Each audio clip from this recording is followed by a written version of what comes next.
103268892. Nama saya Guslia Reswani Tambunan, NIM 120101414. Perkenalkan, nama saya Muhammad Toharudin, NIM 120103113772. Nama saya adalah Fatma Putri, NIM 120103209558. Di sini kami membuat video untuk memenuhi tugas pada mata kuliah tafsir dan hadis tarbawi. Pada video ini kami menjelaskan tentang judul materi Hikmah Al-Quran diturunkan dengan bahasa Arab dan sejarah penulisan Al-Quran. Bismillahirrahmanirrahim. Assalamualaikum warahmatullahi wabarakatuh. Perkenalkan, nama saya Guslia Reswani Tambunan, NIM 12010131414. Baik, di sini saya akan menjelaskan tentang hikmah Al-Quran diturunkan dengan bahasa Arab.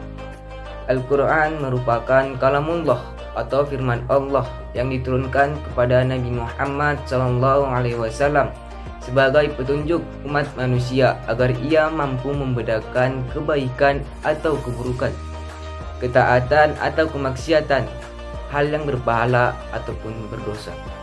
Salah satu hikmah diturunkannya Al-Quran menggunakan bahasa Arab ialah agar manusia mampu berpikir atau mau berpikir akan kedalaman isinya.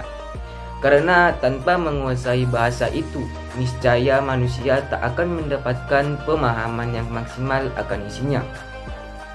Allah berfirman dalam surah Az-Zukhruf ayat 1-3 yang berbunyi, Bismillahirrahmanirrahim. Hamim wal kitabil mubin inna ja'alna qur'anan arabiyyan la'allakum ta'qilun. Shadaqallahul azim. Yang artinya, Hamim, demi kitab Al-Quran yang menerangkan, sesungguhnya kami menjadikan Al-Quran dalam bahasa Arab supaya kamu dapat memahaminya. Menurut Imam Ibnu Katsir dalam tafsirnya yang berjudul Tafsir Al-Quran Al-Azim menjelaskan bahwa Al-Quran diturunkan menggunakan bahasa Arab yang fasih dan jelas supaya mudah dipahami dan direnungi isinya. Menurut Syekh Mana Al-Qattan dalam Mabahis fi Ulum Al-Quran menjelaskan bahwa Al-Quran menggunakan bahasa Arab, maka syarat utama bagi seorang penafsir Al-Quran atau mufassir harus mengetahui kaidah bahasa Arab dan memahami dasar-dasarnya serta mengetahui rahasia yang terkandung di dalamnya. Ilmu yang harus dikuasai meliputi nahwu, sharaf, ilmu ma'ani, bayan, ba'di, juga ilmu mantik agar mendapatkan pemahaman terhadap Al-Quran kurang sempurna. Dan yang dikhawatirkan adalah agar akan selalu memahami isinya, terutama salah memberi harokat, akan salah arti. Misalnya kata al-baru, bila dibaca fathah ba'nya maka artinya daratan, bila dibaca kasroh banyak maka artinya kebaikan, dan bila dibaca doma banyak maka artinya gandum. Dari sini pentingnya memahami kaidah-kaidah bahasa Arab akan mampu memahami Al-Quran yang isinya menggunakan bahasa Arab agar mendapatkan pemahaman yang benar. Baiklah, di sini saya akan melanjutkan pembahasan dari Guslia Reswani Tambunan, sebab-sebab bahasa Arab menjadi bahasa Al-Quran. Al-Quran untuk semua manusia berbeda dengan kitab suci agama sebelum Islam, yang diperuntukkan khususnya kepada kalangan terbatas. Al-Quran diperuntukkan untuk seluruh makhluk melata yang bernama manusia.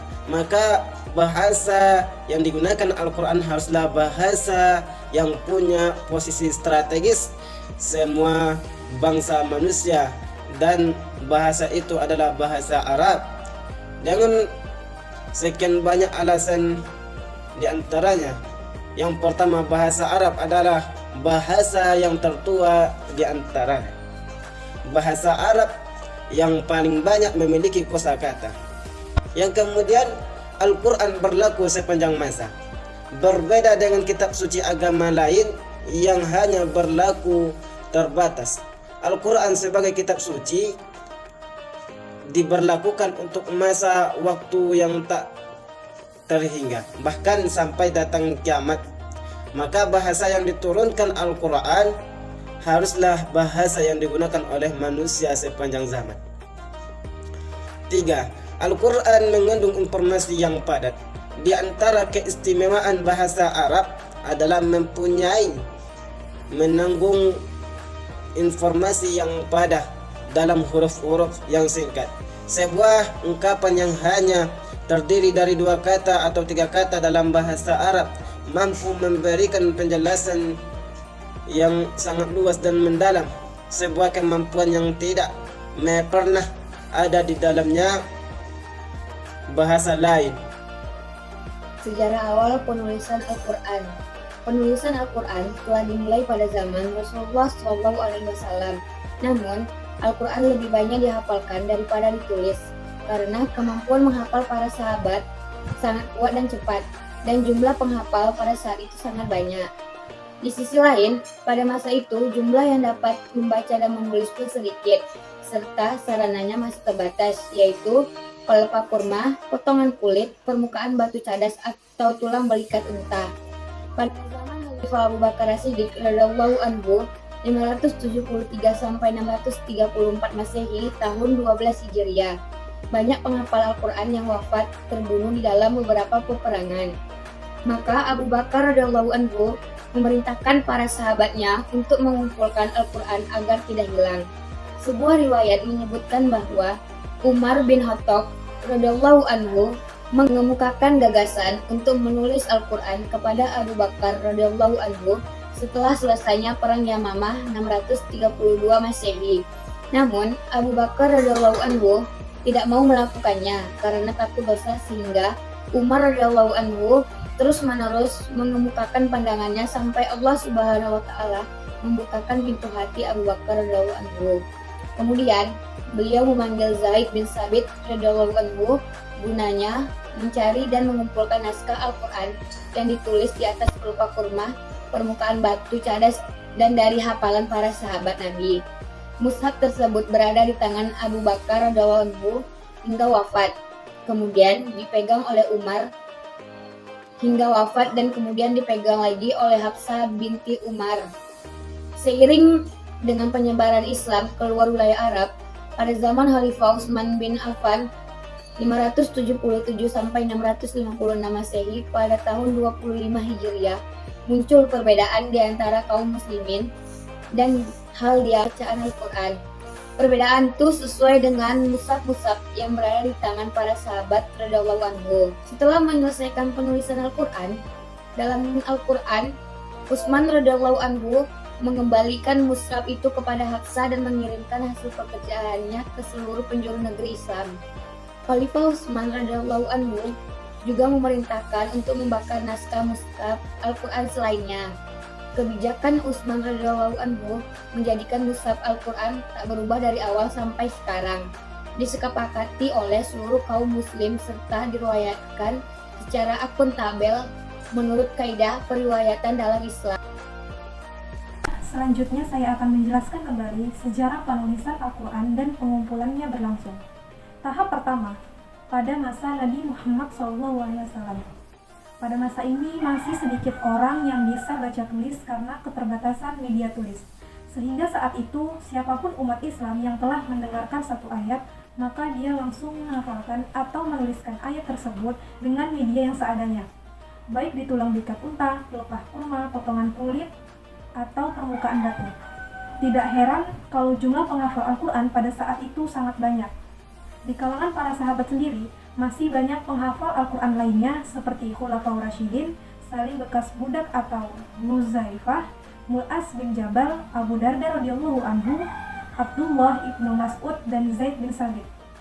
Pada kitab Sahih Bukhari yang diriwayatkan dari Anas ibnu Malik radhiyallahu anhu bahwa Nabi Muhammad SAW telah memberi gelar jamaah Qur'an kepada 70 orang yang hafal Al-Quran. Namun mereka dihadang lalu dibunuh oleh para pengkhianat yang berasal dari suku Ri'il Zawak, Usahyah, dan Lahyan. Mereka dijaminkan surga Allah Subhanahu wa taala karena telah meninggal dalam jihad. Tahapan yang kedua pada masa Abu Bakar As-Siddiq. Selanjutnya yaitu pada zaman Abu Bakar As-Siddiq radhiyallahu anhu terjadi pada tahun 12 Hijriah. Adapun penyebarannya yaitu saat perang Yamamah, banyak sekali dari kalangan Al-Quran yang terbunuh seperti Salim bekas budak Abu Huzaifah. Lalu Abu Bakar memberikan perintah agar mengumpulkan Al-Quran supaya tidak hilang. Dalam kitab Sahih Bukhari juga disebutkan bahwa Umar bin Khattab mengemukakan pandangannya kepada Abu Bakar usai perang Yamamah terjadi. Abu Bakar tidak mau melakukan hal tersebut karena takut akan dosa. Namun Umar bin Khattab terus-menerus memberikan pandangannya tersebut, sehingga Allah Subhanahu wa taala bukakanlah pintu hati dari Abu Bakar akan hal tersebut. Kaum muslimin sudah sepakat seluruhnya akan apa yang dilakukan Abu Bakar. Mereka menganggap perbuatan ini sebagai hal yang positif. Sebagaimana Ali bin Abi Thalib pun berkata, orang yang paling besar pahalanya pada mushaf Al-Quran adalah Abu Bakar. Semoga Allah Subhanahu wa taala memberi rahmat kepada Abu Bakar karena dialah orang yang pertama kali mengumpulkan kitab Allah Subhanahu wa taala. Tahapan yang ketiga pada masa Utsman bin Affan.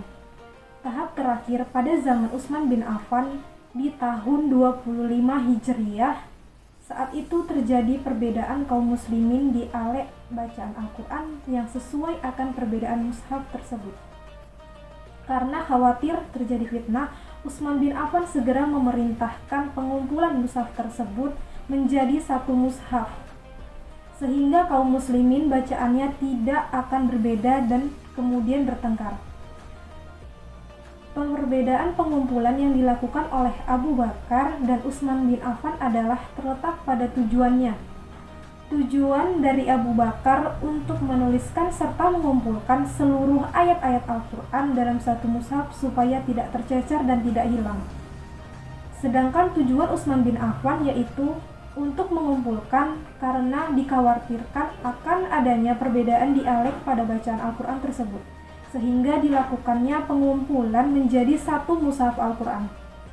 Sehingga diperolehlah hasil pengumpulan dari mushaf ini yang berupa satu kesatu di tengah-tengah umat muslim. Mudarat besar seperti perpecahan, perbedaan keyakinan, dan juga permusuhan dapat dihindari.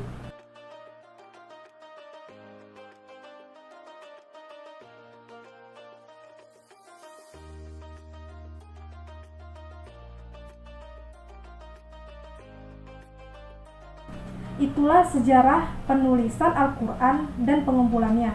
Para sahabat begitu berjuang untuk mengumpulkan mushaf-mushaf tersebut menjadi satu kesatuan agar umat muslim dapat memahami wahyu Allah Subhanahu wa taala dengan damai. Sekian video dari kami. Wabillahi taufik wal hidayah. Wassalamualaikum warahmatullahi wabarakatuh.